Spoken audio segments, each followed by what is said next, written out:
What's going on, guys? JSGC here, back again with another daily Man City transfer update, where today we've got the very latest on a potential situation with centre-backs with Man City. Got the latest on Rodrygo and wingers, Savinho and also Ederson, and much more, so do stick around. So we're going to crack on with the outs, as we've got no contract news to speak about in today's transfer update. We've got the very latest on True Grant, who was a Manchester City young academy goalkeeper, but True Grant has announced on his Instagram that his stay at Manchester City has come to an end. There's been no official announcement from Man City on this, but the young goalkeeper has announced on his Instagram that he's left Man City and he's going to be looking for another club, which I presume he's now been released by Manchester City. Contracts do normally come to an end on June 30th, so this news would normally come about at some point in June or at the beginning of July. So considering we're in August here, I presume that True Grant has expressed an interest to Man City and told them that he wants to leave and they've ended his contract, or Man City have gone to True Grant and said that they want to end his contract early and they've come to a mutual agreement. The contract has come to an end and True Grant is now a free agent and he's free to find a new club. So I do hope he finds a new club very soon. He's a very promising, real good young goalkeeper. So we will see what does happen to that. But wishing True the very best of luck for the future. I wanted to thank him for all his efforts that he's done in the Man City Academy. He's been at City for a fair few years now. Anyway, moving on, we've got the very latest on another goalkeeper. We've got the latest on Ederson, and the Mail have said that Galatasaray are expected to resume talks with Man City today over Ederson, and they're hoping that a deal can be struck before transfer deadline day, which of course is in exactly 1 week's time. 7 days left on this for this transfer window, and Galatasaray looking to try and tie up loose ends when it comes to agreeing a deal with Man City to bring in Ederson. Ederson already given a green light to Galatasaray, is happy to make the move, so it's all about, are Galatasaray going to be able to afford Ederson and offer Man City a good amount? The fact that Man City have been in constant discussions and negotiations with Donnarumma and PSG to get a transfer sorted and personal terms now agreed with Donnarumma would suggest that Man City are probably going to be accepting a bid very soon from Galatasaray, and them negotiations are continuing. Not done yet, but they're continuing, and that could come in the coming hours or coming days. We'll see what developments we get from these fresh talks taking place today between Galatasaray and Man City when it comes to the future of Ederson. Now moving on, we've got the very latest on Savinho, and Team Talk have said that Tottenham Hotspur are willing to chuck everything at Manchester City to try and sign Savinho this summer. With just 7 days left of this window, Tottenham Hotspur are wanting to sort out a deal for Savinho as one of their priorities. Apparently they're happy to go up towards Man City's asking price, set at €80 million, which is £69.36 million, was reporting yesterday that Tottenham Hotspur have told Man City that they were happy to pay €70 million, so just over £60 million, so they're willing to pay even more. And I suggested yesterday about there may be a willingness between both teams to go and negotiate that price and meet halfway at a deal worth around £65 million.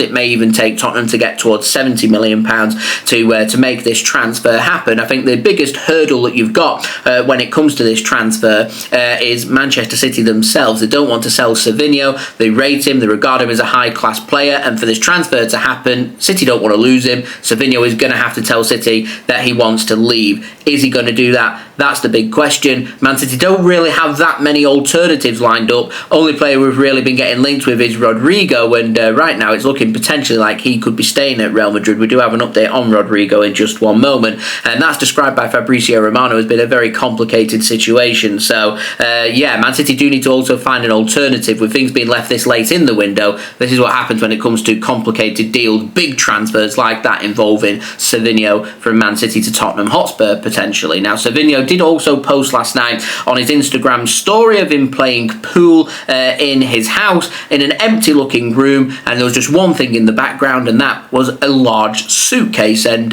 reading between the lines, I don't think there's too much to read into this, but I do think that Savinho knows what he's doing, just adding to more speculation about his future. But yeah, Savinho, for me, I think he's keen on this move to Tottenham Hotspur. He needs to tell Man City that he wants the transfer. At the moment, he's just teasing it, and it doesn't need teasing. It needs him to actually sit down and tell Man City, I want to leave for this transfer to happen. The last thing we want is a player to be at the club and remain at the club who doesn't want to be here, who isn't 100% committed to the cause, regardless of which player that is, whether that be an experienced player who's been here for years or if that's a high quality young player. If the player don't want to be here, the player doesn't want to be here. Negotiate and get a good fee. 65 million pounds is a good amount of money, and we can look then for the remainder of this window to try and bring in an alternative for the next week or so, whether that be Rodrygo or somebody else. Moving on to the ins, we do have the latest on Rodrygo, the 24-year-old Brazilian winger who did start for Real Madrid last night in their La Liga game, the Real Oviedo away from home. He did also throw a little bit of a child's tantrum at being substituted off. Not too sure if Man City would like that kind of attitude, but anyway,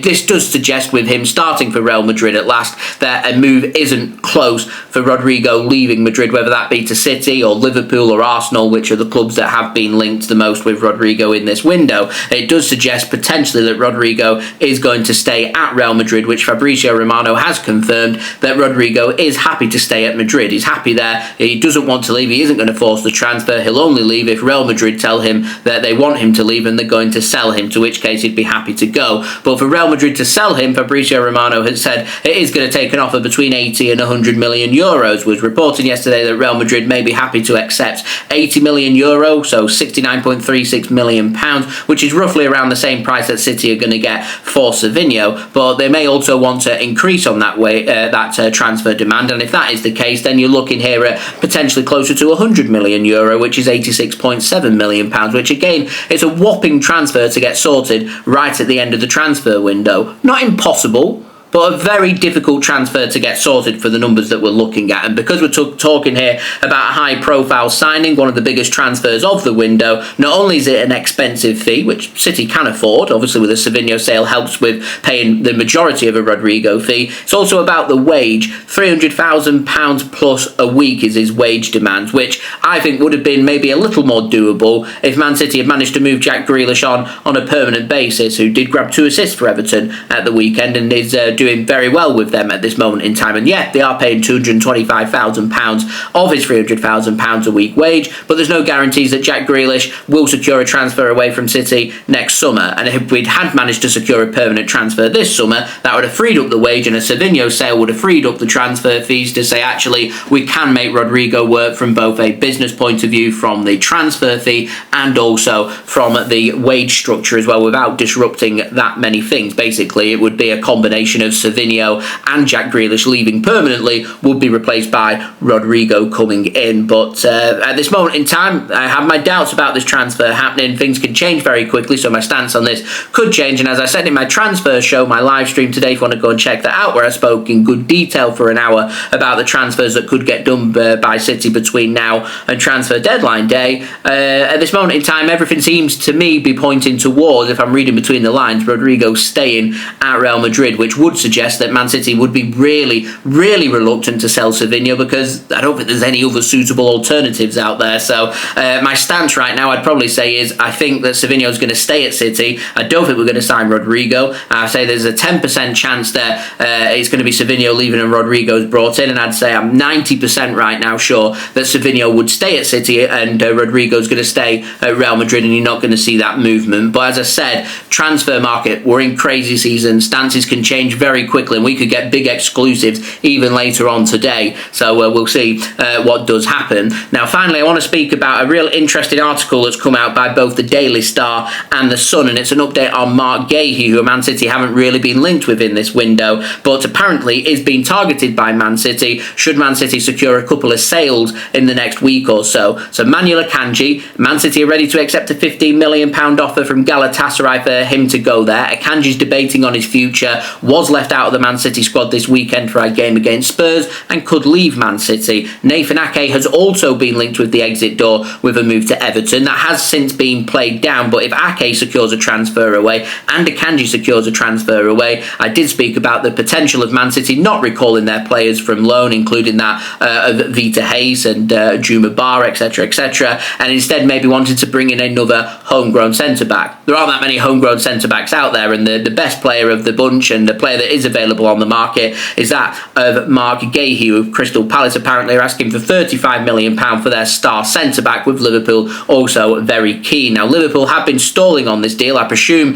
that this is due to the price, £35 million for a player who's into the final 10 months of his contract. He's a centre-back. That's a whopping amount of money to be paying for any player who's a centre-back who has 10 months left on their contract. I know there's some Premier League tax and homegrown tax being put onto this, the English tax, but for me, not £35 million, and I don't think City would go near that, and Liverpool I don't think are keen on going near that. So what I think we're seeing here, if I'm putting my sensible head on, is we're seeing a tactic used by either Crystal Palace and or Marc Guehi's camp to try and force a move here, potentially to Liverpool, to try and get them to act quicker to make the transfer happen as time is running out. Guehi, I don't think, has expressed much interest in signing a new contract and staying at Crystal Palace, so it's probably well within Crystal Palace's best interest to cash in this summer and make that transfer happen. Now, Guehi is English, 25 years old, plays as a centre-back. He is right-footed, so I don't see how he's a long-term replacement for Nathan Ake should Nathan Ake leave, because Nathan Ake provides that cover for both Ryan Aït-Nouri and Joško Vardiol, so we'd lose that player and we wouldn't be able to alternate and rotate that left-hand side as much, and Marc Guehi would help support